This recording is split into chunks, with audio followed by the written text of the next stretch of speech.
There's a secret ingredient in this one that makes it really good. This is Michelle from Michelle's Macarons, and this is my Snickerdoodle Macaron Filling Recipe. If you haven't already, check out this macaron video where I go into great detail explaining how to make these. Okay, so put the almond flour and the powdered sugar into a fine mesh sieve and sift that twice. Beat the egg whites on low speed until it's slightly frothy and there's tiny bubbles in it. Then without stopping the mixer, add the cream of tartar and let that go until it's a little frothier and there's lines in the egg whites. Then without stopping it, add the granulated sugar and kick that up to high speed, as high as it'll go. And let that go until stiff peaks form. Okay, so stiff peaks, really stiff peaks.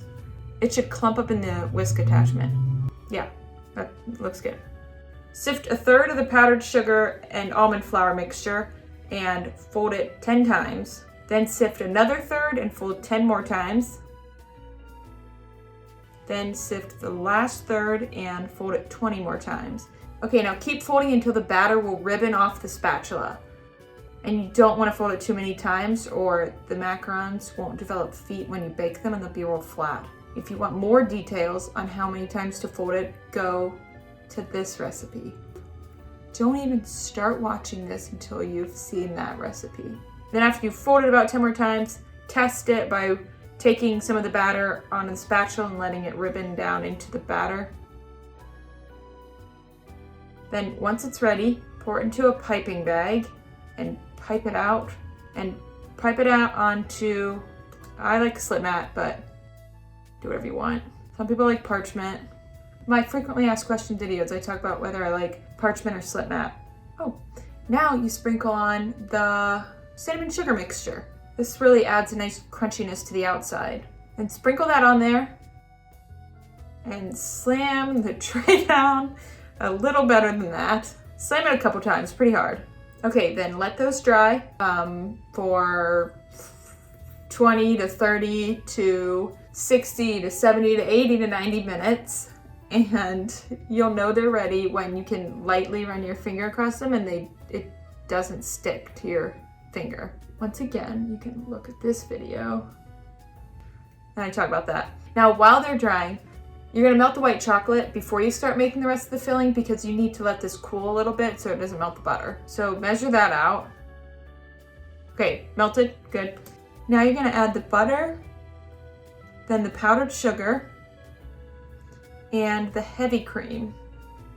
And turn the mixer on to low speed because you don't want to crank it up to high and have that fly everywhere. So just until it's incorporated kind of. Then you're going to add the cinnamon and the vanilla extract, real vanilla extract. Then turn the mixer on low again until it's incorporated. Then turn it up to high speed, let it go for a bit. Then turn it down to like low, medium. And now you're gonna add the white chocolate that's been cooled a little bit, but you can't let it cool too long because it will harden again. But if that happens, just try to melt it a little bit more. So watch the white chocolate and make sure it doesn't harden before you add it into the buttercream. So pour it slowly into the buttercream while the mixer's going.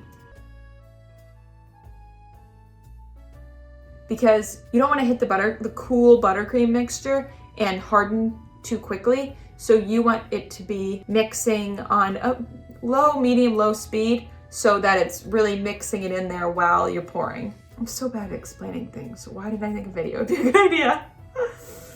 Okay, just watch what I'm doing. Okay, then turn it up to high speed and whip it until it's light and fluffy. After the macarons are dry, bake them and then let them cool completely. After they've cooled, you can pair them up into twos and then start piping the filling onto them. Now, you're going to pipe it into the shells. Make sure you leave a little room around the outside so it doesn't overflow. And this one's a little more sweet, so I don't like to put too much filling in here for this one. There you go, put the lid on and just push it down a bit. There you go, now fill them all. And then put the lids on them. Lids, cookies, caps, whatever. And there you go. Snickerdoodle Macaron Filling Recipe. Check the link in the description for the full recipe. And don't forget to join the Michelle's Macarons Facebook group where you can connect with other macaron bakers and get answers to your macaron and baking questions. If you enjoyed this Snickerdoodle Macaron Filling Recipe, like, subscribe, and hit the bell to be notified when I post a new video. Check out these other macaron filling recipe videos.